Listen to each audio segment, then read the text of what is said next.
We're going to go ahead and get started with our Human Resources meeting. Today's date is March 20th, 2025. The time is 9:36 a.m. In attendance are Commissioners Eberline, Duncan, and Matari. I'm going to call this meeting to order. Are there any changes to the agenda? Only if you wanted to rearrange some order. Yes, and that was just to move item 1 to right after item 6. And that would allow us to get through some quicker business while we have staff sitting around before we would go into executive session after that. Okay. Is that okay with you, Commissioner Eberline? Okay. All right, so public comment. Did you want to speak, Assessor Kovacs? Commissioners, yes, I'd like to make 3 brief, separate comments. Okay, 3 minutes. Go ahead. All right. Yesterday, we learned that there was, there was the 2025 wage study. We learned that the wage study started in December of 2024, that the results are ready and finished, and HR expects to get the results by next week. At the March 6th Board of County Commissioners HR meeting, Commissioner Matari, you spoke about the matter of the wage study, and you specifically, and I appreciate your comments, that the departments need to do an analysis of their job descriptions, and I agree with that. It raises the question, and I realize this is a comment section, you can't answer questions, but it raises the question: how could we do a wage study before we have updated the job descriptions? And in that meeting on March 6th, you said that the departments would have 1 month to do it. Maybe someday we'll get an answer, but if you can't answer today or later, we'll talk about that. The second comment is about, I'm gonna skip that comment. I'm gonna go to the third comment. Yesterday, HR confirmed for me that in 2022, the Board of County Commissioners did a 2022 wage study. The wage study concluded in 2022, just as a matter of record, that the assessor's salary should be $103,844. That was a 14%, almost 15% lower than what the salary currently was. However, in 2022, the board disregarded the job analysis, the fact-finding, duty-specific job analysis, and cut the salary to $45,000. So I just simply wanted to point that out and make that as a matter of record, and with that, I'm done with my comments. Thank you. Anybody else? I doubt there's anyone online. No? Okay. All right, let's move on to our first item. Is number 2, position conversion. This is a position 145-010 from Residential Appraiser 2 to Residential Appraiser 3. This is with the Assessor's Office, and we have Dyson Savage. Did you want to take that? Yes, Commissioner. Good morning. As you know, we've had these requests in front of you a couple of times now, so I'd like to preempt and address some of the questions that the board has had in regard to these positions before. I've asked Troy to come up and give an explanation of the Appraiser 1, 2, and 3 roles and the differences between them and the value that each of them bring, so that it's clear to the board what we're asking for and why it's important that we maintain these people getting to 3s. If there's specific questions about these positions or the merits or anything like that, we'll move them into an executive session, obviously. But with that, I'm going to turn it over to Troy and have him walk you through it, and then we can answer any questions you may have. And Commissioners, before Troy begins, I would like to preface this by saying that I do have a PowerPoint to present the entire org chart of the county. I know the Commissioners would like to see an org chart and so forth. And so my item is agenda item 1, which we moved to agenda item 4. So my PowerPoint will cover and support a lot of what Troy will be talking about. Okay, thank you. Troy, did you want to go ahead and? Sure. Thank you, Commissioners. This is Troy Steiner for the Assessor's Office, for the record. So item number 2 and item number 3 are essentially the same. I'll start with item number 2. This is, the process is part of our normal career progression, evaluation, and promotion. It's not a an individual merit or that type of a promotion. It's something, I agree it should be in the budget, talk about in the budget. Unfortunately, it wasn't this time. We had a loss of a lead appraiser in October after budgets were gone. This item number 2 is a person that's filling that position. We didn't have another person of the same experience level at the time to put in that position. And so this particular appraiser has assumed those roles and now has the competence to be in that position. And so we're just asking that they be recognized and compensated as we normally would. It's a normal part of our progression. An appraiser is moving from an appraiser 2 to an appraiser 3. Appraiser 2 has just been certified. They have a lot to learn. There's much they have not done in that first year. They're working toward certification, and they're learning a lot of things, but they can work independently without supervision as far as review of their work. Where in appraiser 1, they're not certified. Their work has to be reviewed by a certified appraiser. That's where the person is now that's assumed actually the lead position in one of our districts. And they have the time in, they have over 3 years of experience now. They have the competence and education, and they are doing the job.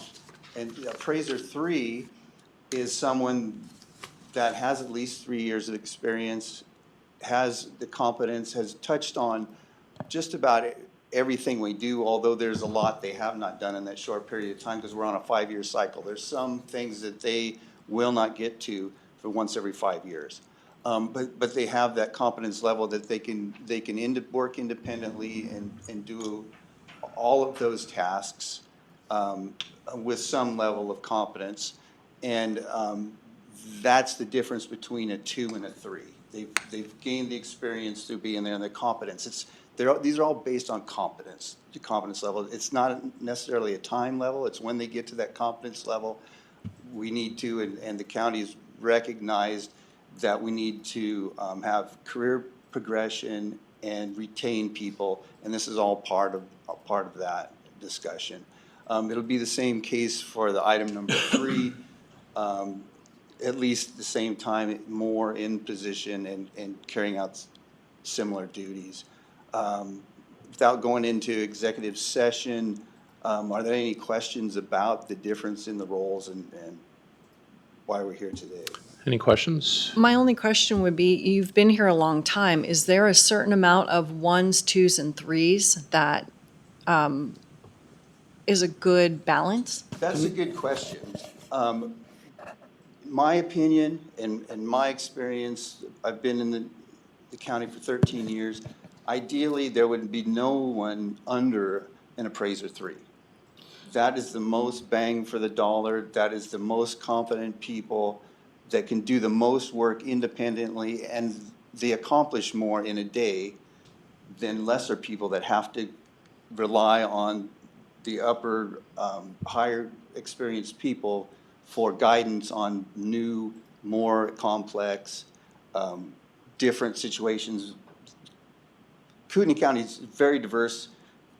Coeur d'Alene's very diverse. We're getting new housing types invented yearly. You know, there's all of that, and there isn't a higher power to really consult about how do we appraise these things. There's a state tax commission has consulting appraisers, and we do talk to those people, but it's pretty much up to us to decide how we're going to appraise these properties, and that takes experienced appraisers, and we've become very low on experienced appraisers. So that's where did I answer your question? Yes. That's where we're going. And Commissioners, Kovacs Assessor, or Assessor Kovacs, for clarification, 2 points of clarification. I want to make it clear that we are not moving this person into the lead position. They're not, Troy said that they're doing the same work.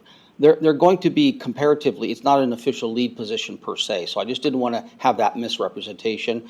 And then to answer your question also, Commissioner Duncan, there is no set ratio, but that is a part of what I will be covering when I do my presentation. Commissioner Eberline, any questions?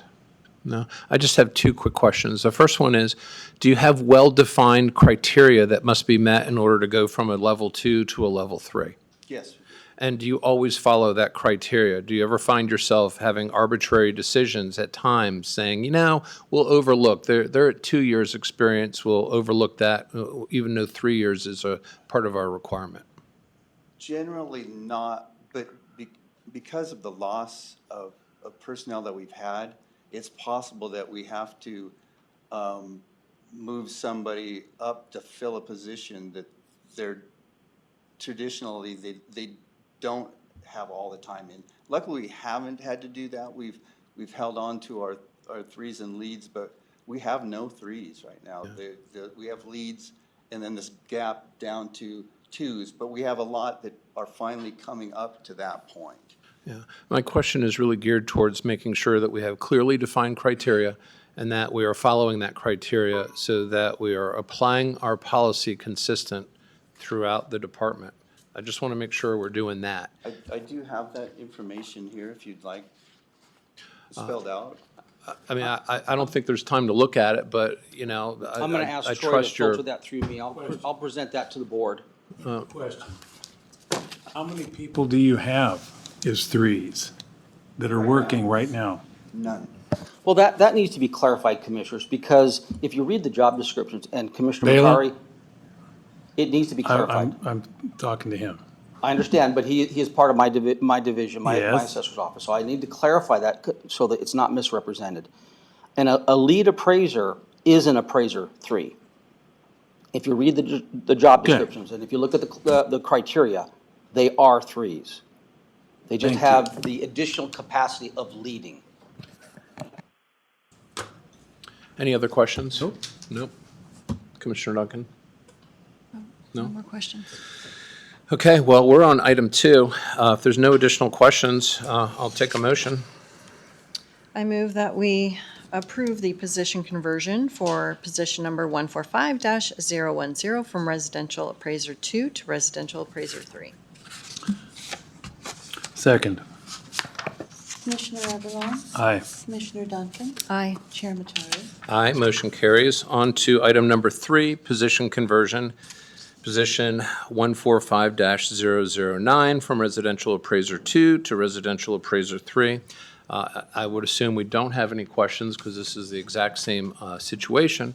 So with that said, I'll take a motion. I move that we approve position conversion for the position 145-009 from residential appraiser 2 to residential appraiser 3.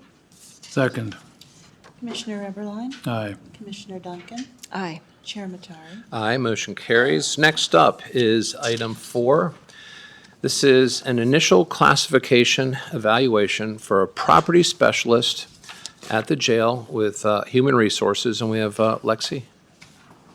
Thank you, Commissioner. So today I'm bringing forward the initial classification for the property specialist. So during FY25 budget, HR worked with the Sheriff's Office to conduct an initial classification and evaluation of this position of property specialist for the jail. We utilized the Korn Ferry job evaluation method, and proposed grade from HR would be a grade 4. This position was later dropped from the budget, so that's why the request is here today, just for formality to make sure that this is approved and you guys are okay with the initial classification. Do you have a question, Commissioner Eberline? Commissioner Duncan? Jonathan just notified us we're now live. Oh, okay. It's fixed. All right, so we're now live. Right. Everyone be on their best behavior.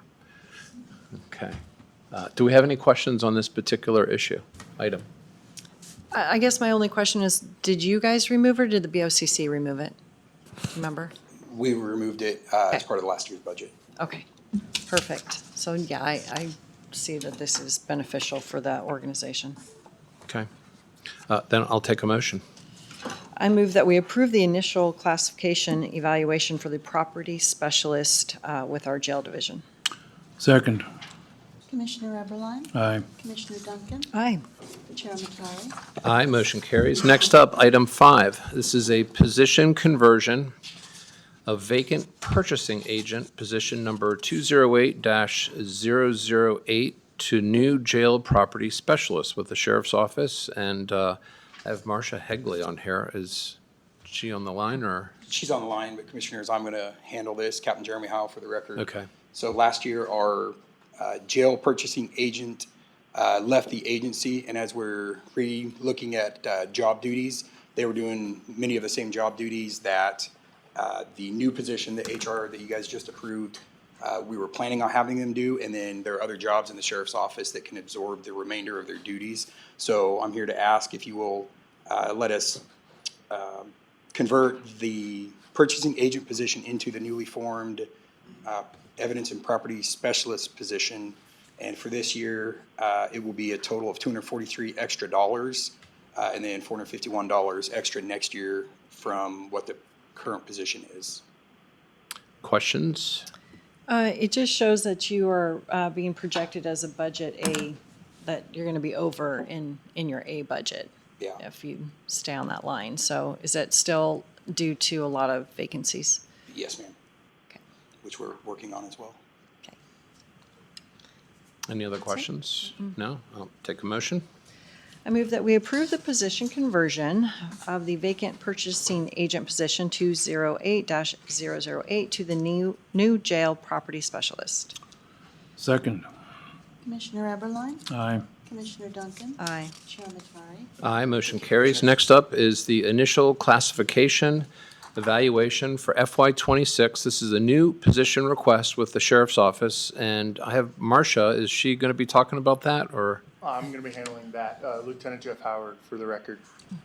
Currently, we have a public information officer that is primarily trained to do law enforcement activities. However, they're doing a side duty as a public information officer, handling all of our press releases and handling our social media accounts. Today, I am before you asking for permission to work with HR so that we can make this request in the fiscal year 26 budget to hire a civilian to handle all of our community outreach, communications and notifications. Thank you. Any questions? Just probably some clarification. Yesterday, we kind of talked about that the EOs weren't going to have to do this. This was already on the agenda before we decided that. So I just would suggest that in working with HR that you look at the communications coordinator position so you don't have to reinvent the wheel and see if that fits that need. And if it does not, then obviously you can continue on. Yes, ma'am. Copy and paste. Sounds easy. Okay. Commissioner Eberline? Nope. No? So you want to go ahead and make a motion? I'm not sure if this needs a motion, just direction, like they're Direction. just, allowed, because again, they're allowed as of yesterday. So, Yeah. sorry about that. All right. So, All right, well, yeah. Makes it there easy. you go. Thank you. Okay. That's item 6. We're going to go to item 1.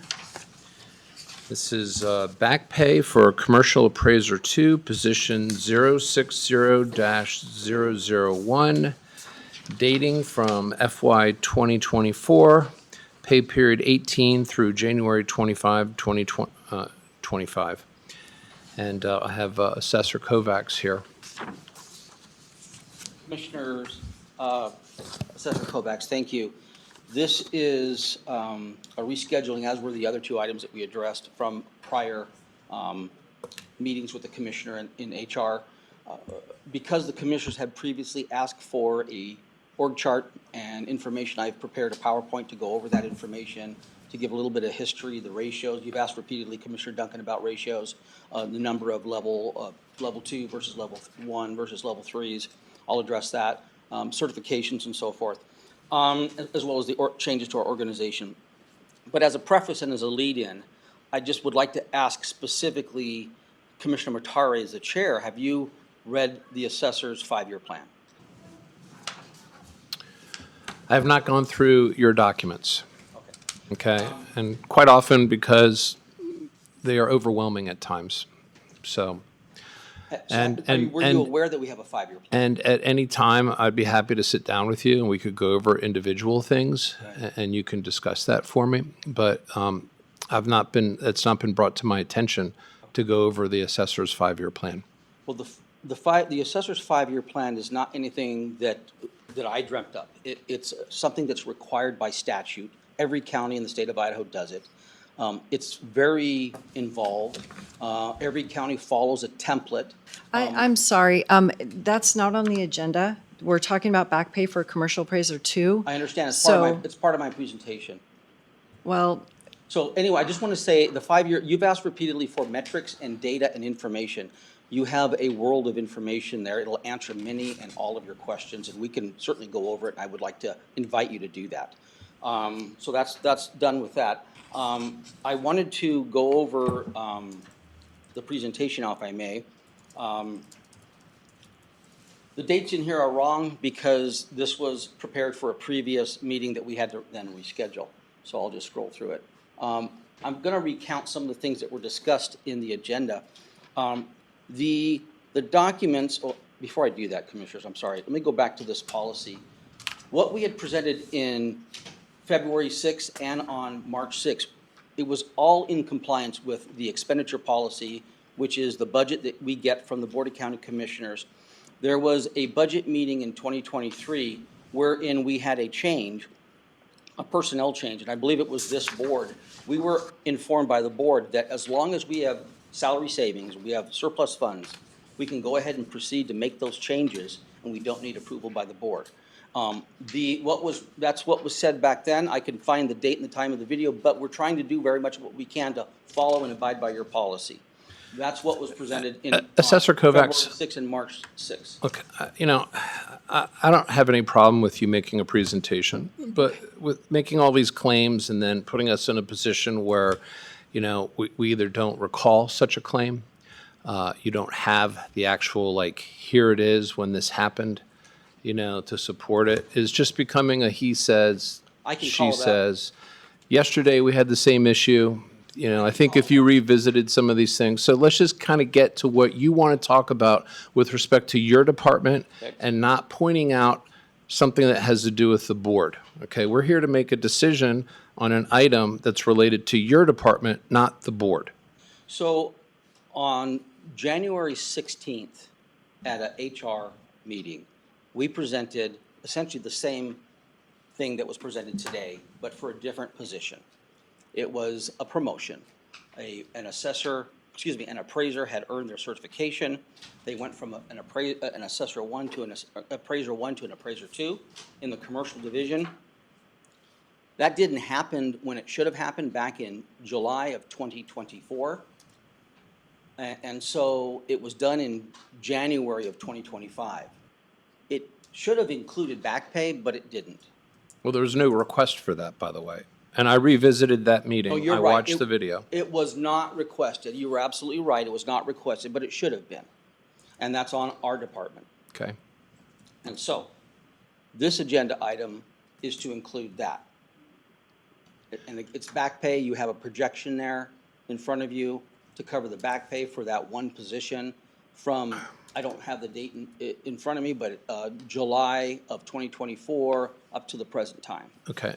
I have some questions, but I'd like to see if the other commissioners have any questions related to this. no, but I thought we just addressed this in the new policy. That's going to be a 30-day limit, so. Sylvia? Right, that's in the proposed comp policy, but it isn't. Right, it hasn't been adopted yet. Okay. That will clean up some of this if it's approved. Okay. And if it wasn't done, it would be an equity adjustment, an equity situation, a parity situation. Look, from my perspective, we should always do what's right for the employee if they have an expectation that's set. But what I don't see in here, in our packet of information that's provided to us, is anything that describes what happened last June that triggered this event. What I'm getting is the meeting from January, the meeting minutes from January, but no documentation that said on this date, this person completed something, and therefore, they qualify for that. It would be helpful if you had something, because typically when you make these changes, there's like a trigger event that allows for that change. Is that correct? The trigger is the certification, which we don't typically get right on the anniversary. The way it works is we get an email from HR on the anniversary, the one-year anniversary, asking us if this employee is qualified for a step increase. Generally, we turn around those quickly and we respond yes or no, and that happens. Then, at the year mark, we wait to get a certification confirmation from the Idaho State Tax Commission. They send it to us by mail, US mail, there's transit time.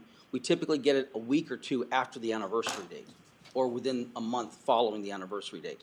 By the time we work to get all the documentation put together, to get it on the agenda, to get it before the board, it could be anywhere from 4 to 6 weeks after their anniversary date.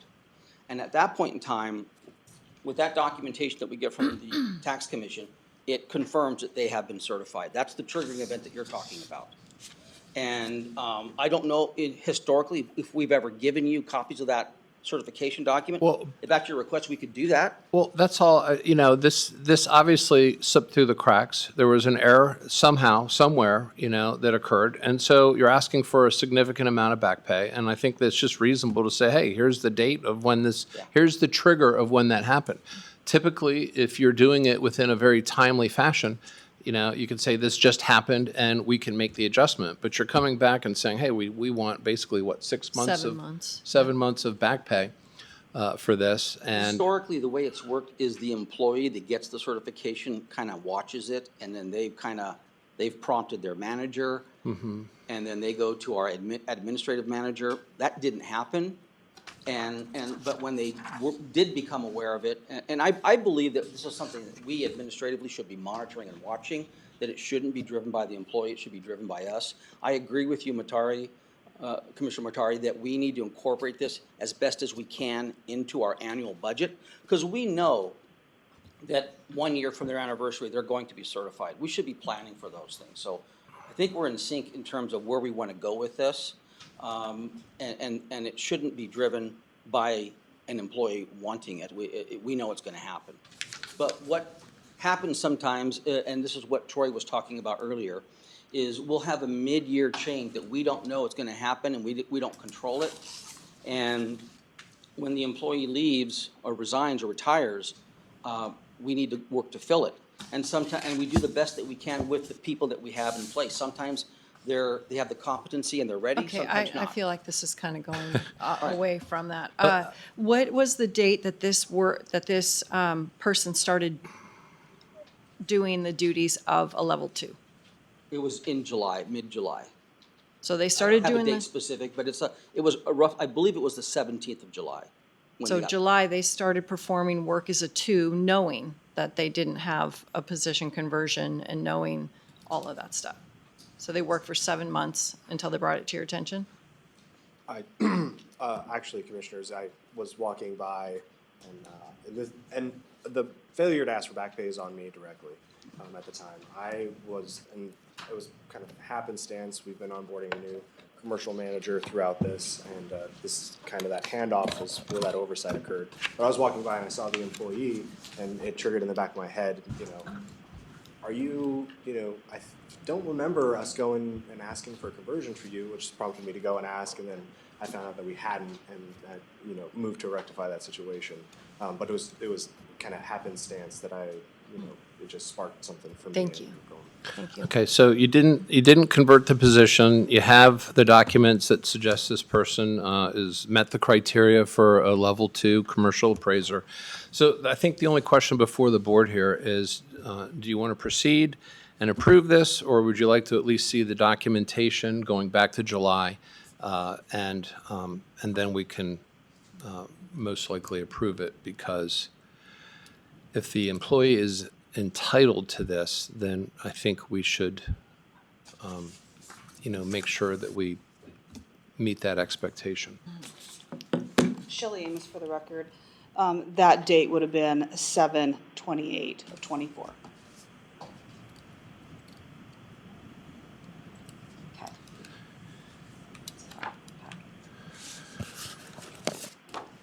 So I'll leave it up to the board to decide which direction they want to go on that. I'll follow your lead. Pardon? Where would you like to go? Would you like to see the documentation for this change back in July? Or would you say, you know, let's just get this behind us? Be brief, be quick, and be gone. Then I'll take a motion. So I think it should be issued in bonus format because, again, we can't go back to last fiscal year. It's been closed out. So That's fine. see if I can, I don't know, Brandy, are you looking at it? So which number is it that we're saying for back pay? Is it just the 781 will be in part of a bonus, or we have to do the 781 and the 1829? So the 2610 is just going to be the back pay and that's it? Okay. Then I move that we approve the back pay for position 060001 in the amount of $2,610 bonus. Second. Commissioner Eberline? Aye. Commissioner Duncan? Aye. Chair Matari? Aye, motion carries. Thank you. All right, next up is item 7, positions discussion with adult misdemeanor probation. We have Director Hutchinson here.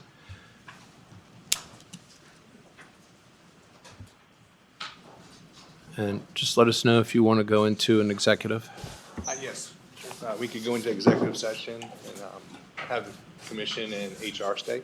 All right, well, we have the next 2 items after this are executive, so we can knock them all out. I'll take a motion. I move that we enter into executive session pursuant to Idaho Code 74-2061B for items 7, 8, and 9. Second. Commissioner Eberline? Aye. Commissioner Duncan? Aye. Chair Matari? Aye.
59, I'll take a motion to exit executive session.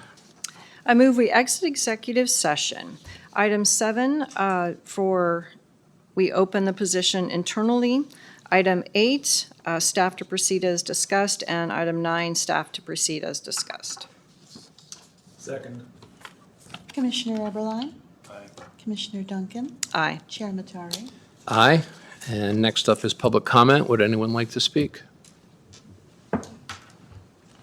No? 11 a.m., meeting adjourned. Thank you.